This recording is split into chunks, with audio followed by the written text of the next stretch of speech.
Hello. In the previous video, I went through audio quantizing and time warping. In this video, I want to continue on that topic and talk to you about the different kinds of warp modes available, why you would use one over another, as well as the preserve modes and what they do and how they affect your audio files. Now, this is extremely important if you're going to be working with a lot of audio and a lot of audio loops as well. For example, just a little quick tip before we get onto the nitty-gritty. One way you can make your audio loops sound a lot cleaner than they would normally is by having it on beats mode, the transient mode, putting this on simply forward, and dialing back this control, this slider. Do you hear how with it at 100, that's what the loop sounds like? If we want to create a bit of a gap between each hit and clean it up, this is especially important for loops which contain a lot of noise and reverb, you can bring this back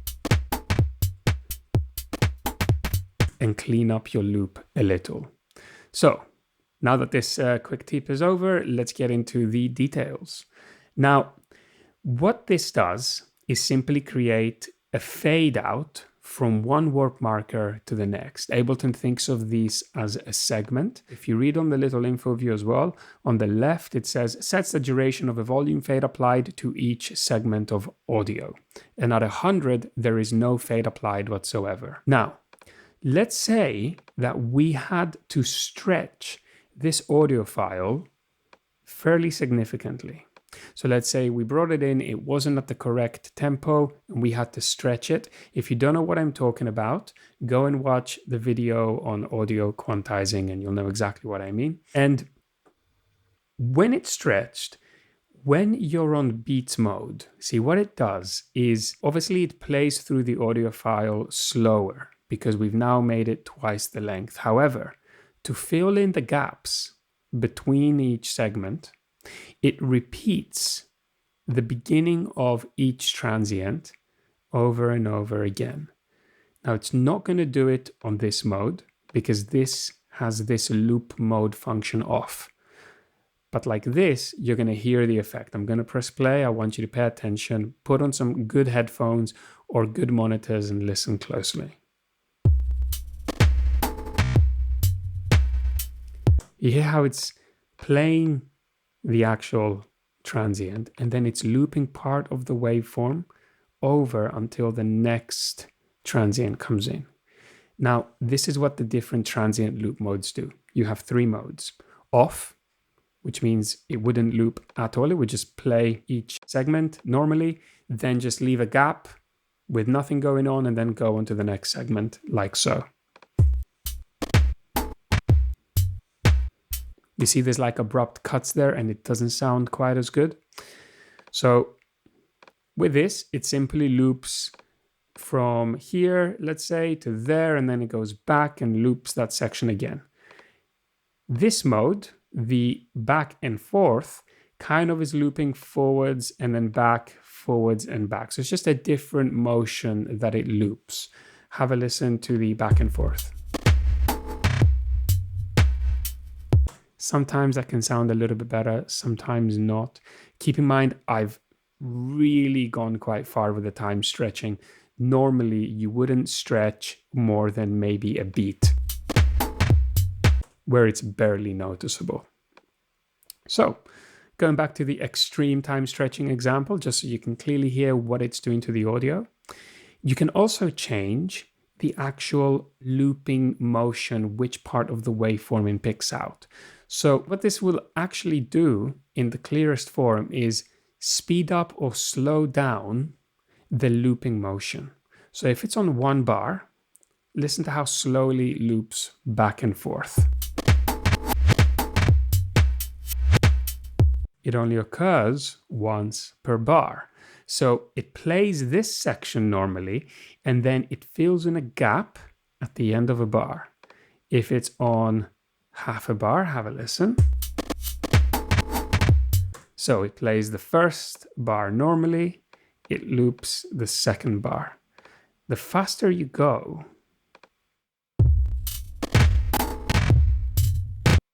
the more of this kind of granular effect you get. If you go to the fastest possible speed,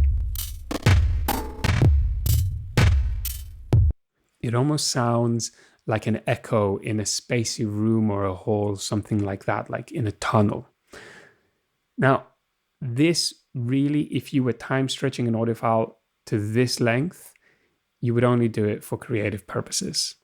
It's not something that you would do to make a drum loop fit within the tempo with your track. You would do it because you want to create that granular type sound. But when you're time stretching an audio file just a small amount, then what I would recommend, keep it to transients. Personally, I would turn the loop mode off and use the slider to create a bit of a fade out.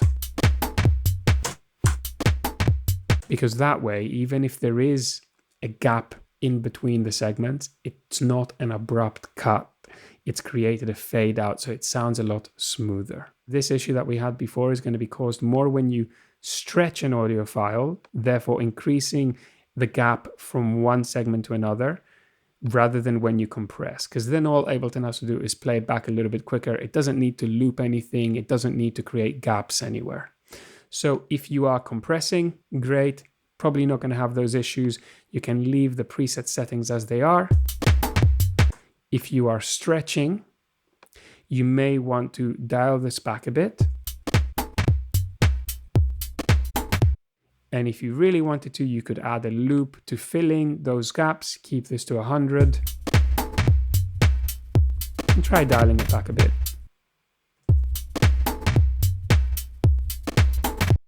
Okay, so I'm going to go back to my original form, like this, dial this back, and to me that would sound the best. Now, if you're not working with drums, then beats may not be the best mode. In fact, it says on the left that beats is for rhythmic audio, tones is for clearly pitched audio. This would be something like vocals or any kind of monophonic instrument. So even guitars, if the instrumentalists are not playing chords, they're playing solos, that would be classed as a monophonic instrument. Saxophones, monophonic instruments, violins, cellos, all monophonic instruments. So anything where there is one single pitch produced at a time is a monophonic instrument. So for those kinds of loops or audio, tones would be the best mode. Now, the grain size, what it does is, again, it takes a tiny piece of the waveform. It could be as small as literally one cycle, and it would loop that over and over in a seamless way in order to stretch an audio file. For example, I'm going to go into my loop library. I'm going to look for some vocals. Are you ready? Sounds good to me. Drag and drop it here. Solo it. Are you ready? And I'm going to time stretch it. Make it twice. Actually, let's go 3 times the length. Are you ready? So this is obviously with beats mode. It's trying to loop a significant portion of each segment because we've got the loop back and forth mode. If I put it to tones mode, Are you ready? you can still kind of hear a bit of a looping going on, but it's tiny, tiny segments that it's taken. This is what grain size means. If I increase the grain size, you're going to hear those looping segments become larger, Are you? more closer to beats mode. If you decrease it, Are you ready? it can sound a bit more robotic, but it's not as obvious that it's looping. Perhaps in the context of a track, with a few effects added and the volume lowered, Are you ready? you wouldn't notice it as much. But there are better modes still. So recently, Ableton introduced a mode called Complex Pro. What Complex Pro does is kind of using AI, determines the audio file and tries to select the best possible algorithm to stretch that audio file. Now, you still have a few controls, which I'm going to run you over in a moment, but have a listen just to the default Complex Pro mode. how this compares to the tones mode. Are you ready? To me, this sounds better and cleaner, like there's less looping and artifacts going on than the other two modes. Now, formants can help you if you're pitching an audio file up or down.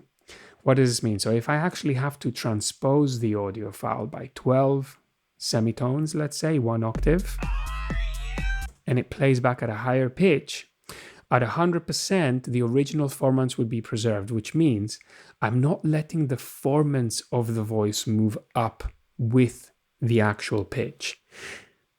Basically, all you need to know is that this is not going to be ideal for most cases. If you increase the pitch, you want the formants to increase as well. So if I bring this down, it's going to move the formants with it and sound more natural when you change the pitch.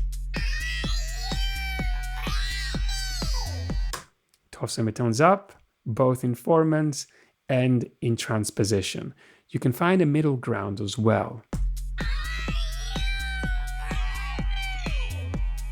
Now, if you don't understand what formants is, then just take my advice, play around with the control and figure out what sounds best to your ears. But if you do understand what formants is, then what I said should make sense to you. This is also important if you transpose down by 12 semitones, let's say. Now, if I keep the formants at 100%, it's still going to sound like a deeper voice, but not as deep as if I let the formants drop.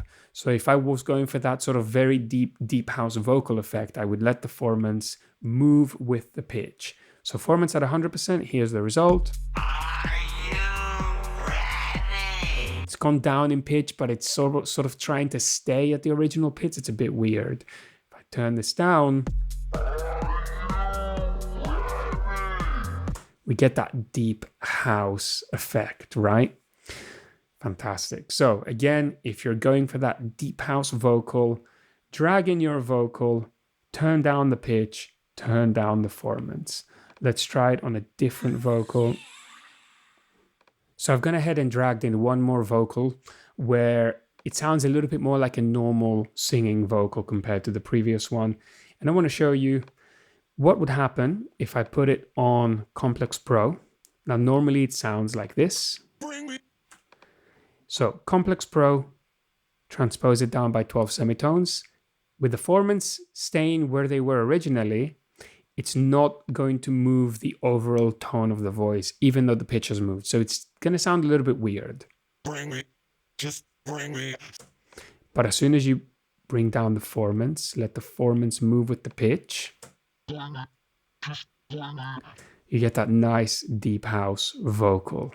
Now you could emphasize this by going in, adding a little bit of reverb. So we'll go with a special reverb, sizzle, dry wet. Pretty cool. Now, let me also go over envelope, which is extremely important. So what this is going to do is help with the different tonality of audio files. So essentially, if your audio file is quite low pitched, low frequency focused, then you can turn the envelope up, and that's going to help preserve the low frequency content of that audio file. However, if it's the opposite, if your audio file is quite high pitched, you can turn the envelope down, and that's going to help preserve the high frequencies of the audio file. Now, by default, the middle value, 128, should be absolutely fine. But if it doesn't, feel free to experiment. Remember, if you're working with a low frequency audio file, such as bass, turn this up a bit. If you're working with a female vocal, for example, which is a high frequency audio file, turn this down a bit. At the end of the day, move the slider and choose the position that sounds best to you. Very quickly, I want to go through the rest of the modes because they're not as comprehensive. Complex is kind of the same as Complex Pro, but Complex Pro is more recent and it gives you more features. Repitch, the simplest and oldest form of stretching audio. Basically, The slower you play something back, the lower the pitch will be. And the quicker you play something back, the higher the pitch will be. That is all repitch is. Texture, again, that's quite similar to tones. You've got a grain size. However, it's a little bit more for polyphonic instruments. It's a slightly better algorithm at detecting multiple notes and frequencies played at the same time. In my opinion, Complex Pro has completely taken over the game when it comes to tones and texture mode. I would simply stick to Complex Pro. But again, you've got a grain size. What that would do is it would select a portion of the audio file to repeat, but you've also got a flux, and flux adds a bit of randomization to the grain size, which makes it, again, sound a little bit less obvious that there is repetition of samples going on. What I've just said might not mean much to you, but all I can say is texture mode is more for polyphonic instruments, tones mode is for monophonic instruments, beats mode is for drums and rhythmic instruments, and Complex Pro is pretty much for everything. Personally, I would stick to Complex Pro for all audio files other than drums, which I would use beats mode with, purely because you have this loop function as well as this transient envelope fade, the segment fade, which allows you to create a fade from one warp marker to the next and clean up your audio loops. All right, go ahead and experiment with all the warp modes. Now that you know what they do and which warp mode you should use for what audio loops, what type of loops, what I would say is drag in a few drum loops, make them sound a bit cleaner by bringing back what's known as transient envelope. Remember, all it does is create a fade. Also, make sure they play back in time. You can hold shift, drag them backwards and forwards in order to get them to conform to your tempo. Usually it's quite obvious. If you drag an audio loop which isn't already perfectly in time, it's going to be close to a bar. As long as it's, fairly similar tempo, all you're going to have to do is click on the edge, hold shift, drag it to the nearest beginning of a bar.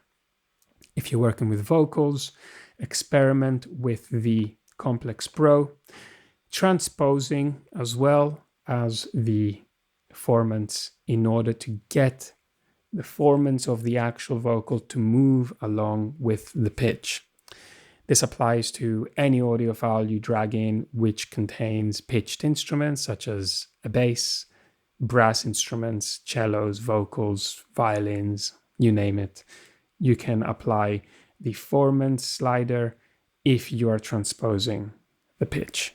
All right, if you have any questions, feel free to send me a direct message or leave comments below if you're watching this on YouTube, and I will get back to each and every one of them as soon as I can. Consider subscribing if you're watching this on YouTube. Really appreciate all of your support, and I hope you enjoyed the video. See you in the next one.